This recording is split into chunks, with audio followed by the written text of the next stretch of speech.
നഗരമധ്യത്തിൽ യുവതിയുടെ 5 പവൻ മാലയും മറ്റ് രേഖകളും അടങ്ങുന്ന പേഴ്സ് നഷ്ടപ്പെട്ട പരാതിയിൽ ഒരു മാസമായിട്ടും തുമ്പ് കണ്ടെത്താനാകാതെ കുന്നംകുളം പോലീസ്. ഇതോടെ ഉന്നത പോലീസ് ഉദ്യോഗസ്ഥർക്ക് പരാതി നൽകാനുള്ള ഒരുക്കത്തിലാണ് ആയിഷ.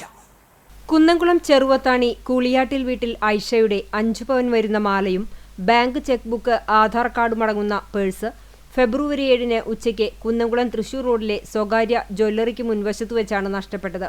വീട്ടിൽ നിന്ന് ഓട്ടോറിക്ഷയിൽ സ്വകാര്യ ജ്വല്ലറിയിലെത്തിയ യുവതി പേഴ്സ് നോക്കിയപ്പോഴാണ് മാലയും മറ്റു രേഖകളുമടങ്ങുന്ന പേഴ്സ് നഷ്ടപ്പെട്ടതായി കണ്ടത്. ഉടൻ തന്നെ ജ്വല്ലറിയിലെ CCTV ക്യാമറ പരിശോധിച്ചപ്പോൾ ഓട്ടോറിക്ഷയിൽ നിന്നും ഇറങ്ങിയ ഭാഗത്ത് പേഴ്സ് കിടക്കുന്നതും അതുവഴി വന്ന നൈറ്റി ധരിച്ച സ്ത്രീ എടുത്തുകൊണ്ടുപോകുന്നതായും കണ്ടെത്തി. പേഴ്സുമായി സ്ത്രീ എതിർവശത്തുള്ള ഗവൺമെന്റ് താലൂക്ക് ആശുപത്രിയിലേക്ക് പോകുന്നതായാണ് ദൃശ്യങ്ങളിലുള്ളത്. CCTV ദൃശ്യം ഉൾപ്പെടെ പോലീസിൽ പരാതി നൽകി. എന്നാൽ അന്വേഷണം എവിടെയും എത്തിയില്ല.